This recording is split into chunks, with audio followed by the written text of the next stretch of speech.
course, we are streaming live on Facebook. Yes. You can join us, also comment or ask your questions on that platform.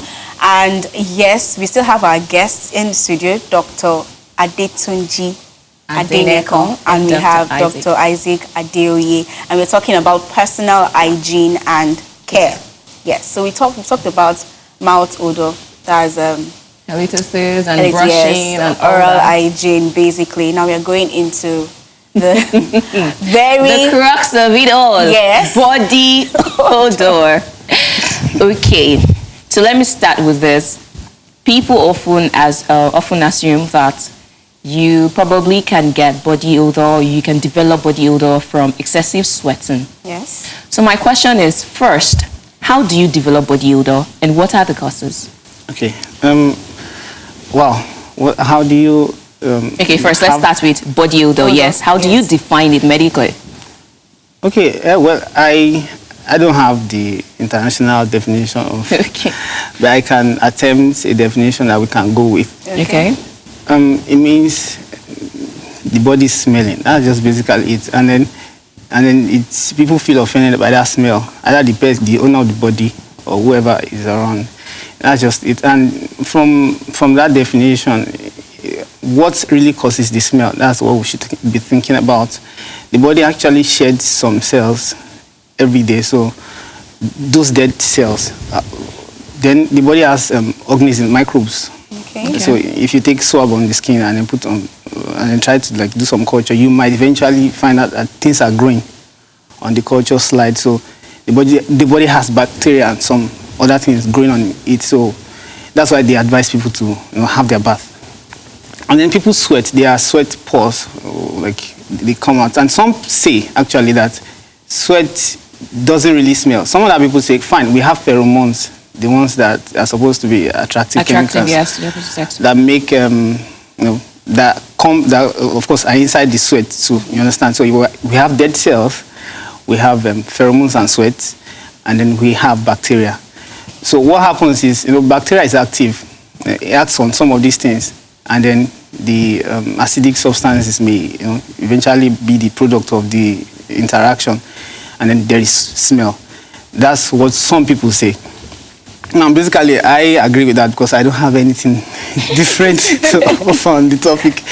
But anyway, let's move forward. Okay. So that's what really causes smell.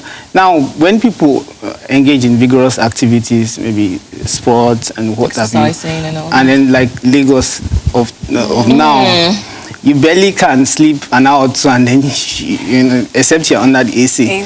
So if we don't have regular baths, okay, or maybe we don't change our clothing and all that, the sweat will accumulate and then develop some funny odor.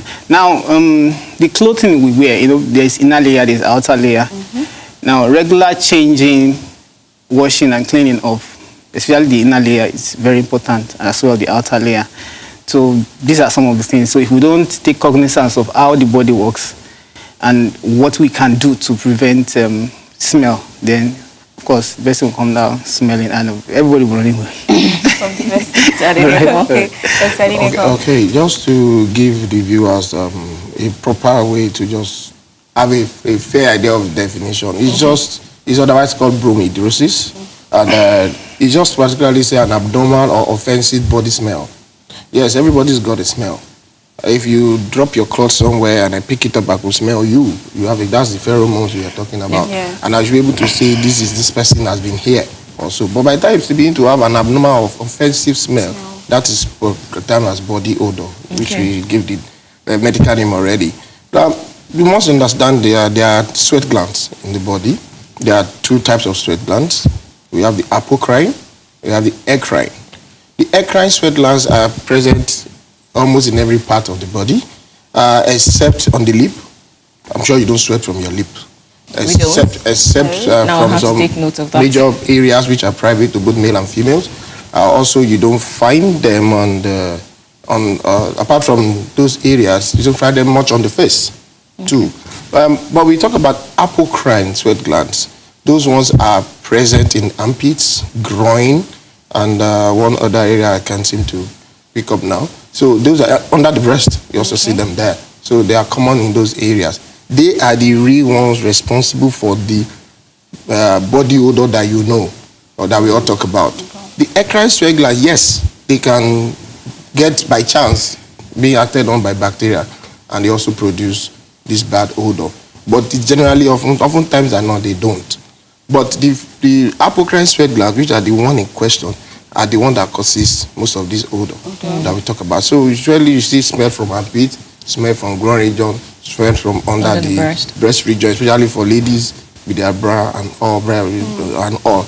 But what is important is that they both can have what we call hyperhidrosis, which is excessive sweating. And in the recent, you don't term that excessive sweating is related to body odor. Okay. It's not. That's just because there are excessive secretion from their eccrine sweat glands. And I told you, those ones don't really cause body odor. Yeah. What happened then is that there's been a school of thought. No one has been accepted. Some believe that when you sweat profusely too much, you give room for the apocrine sweat glands too to be acted upon by the bacteria, which is the bad one that we're talking about. Some also say that if you sweat so much, then it should be a way to wash out all this sweat. So hyperhidrosis really is not synonymous with bromhidrosis, which is body odor.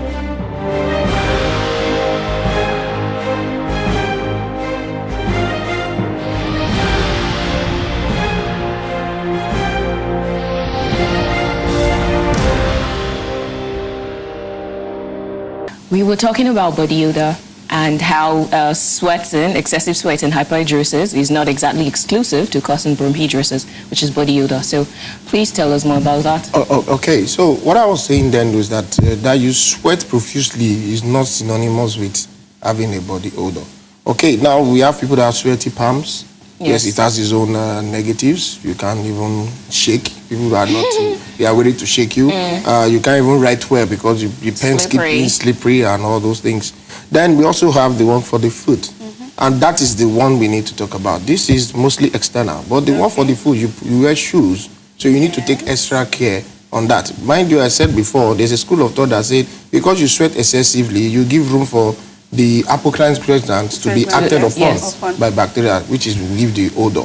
And it's not common that you see people when they remove their feet from the shoes, you start smelling, because that's because of all the bacteria that's acted upon that. So there are ways to take care of that. Okay. But what you must understand is that we all have sweat glands. Yeah.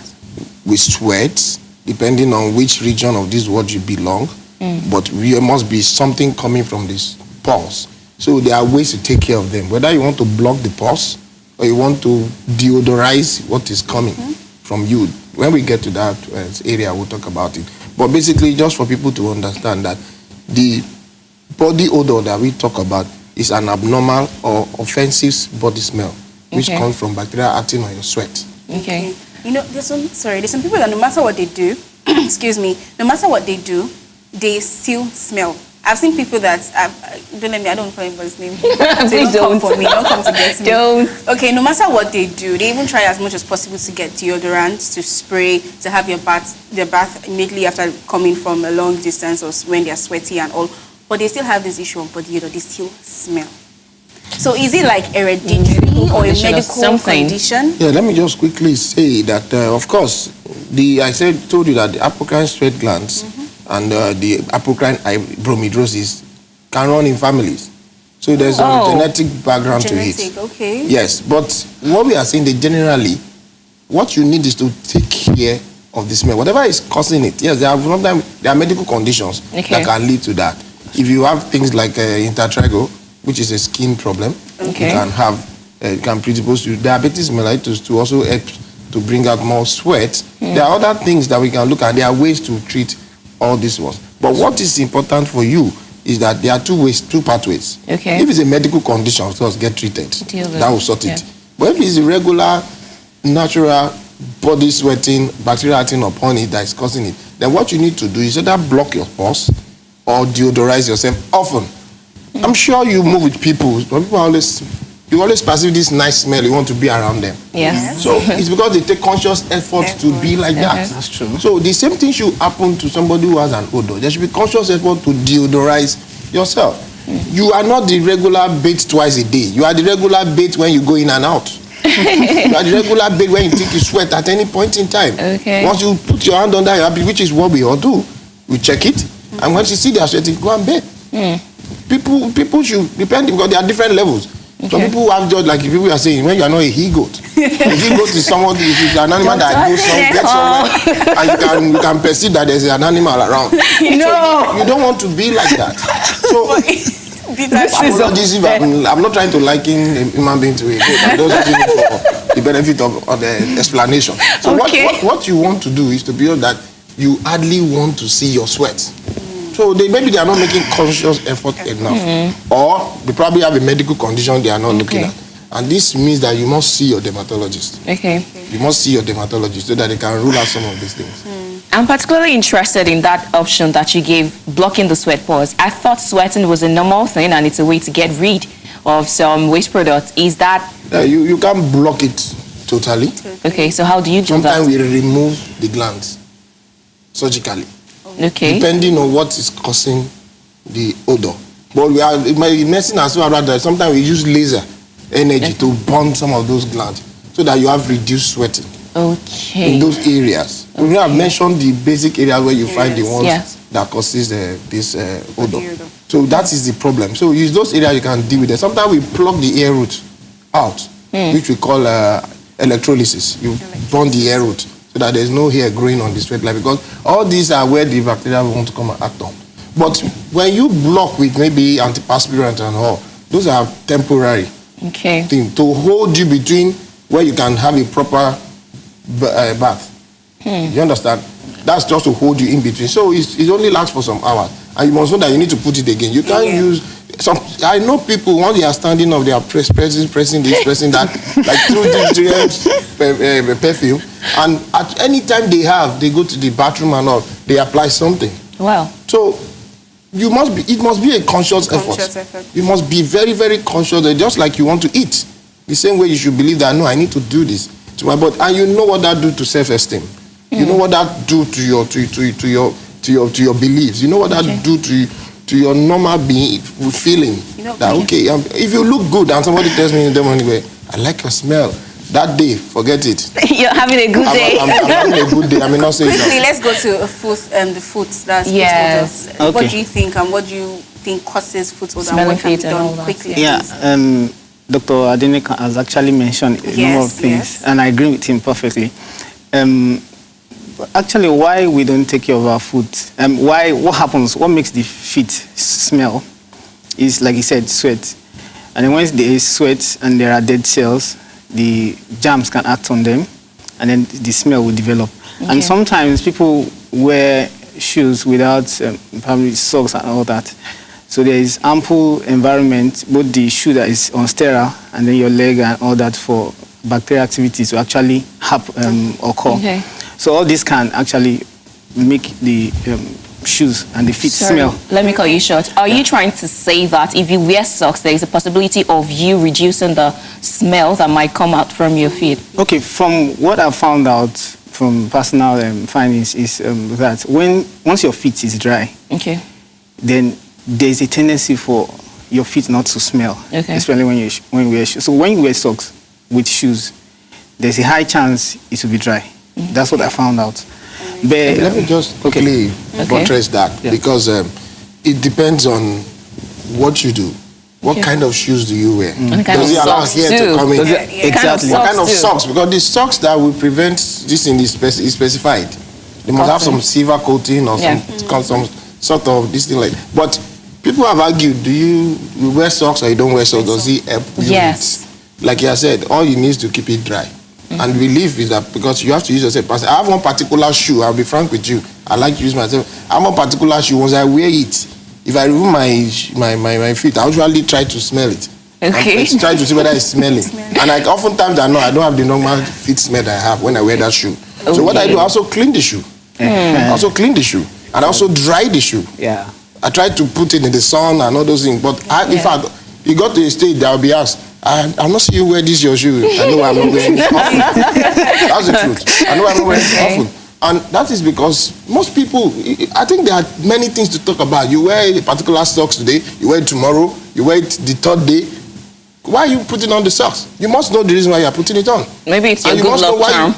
Okay, yes, you must have different socks then that you can use for your good luck charm. Okay. People might use the same socks 3 times, 4 times, 5 times, just like boxers.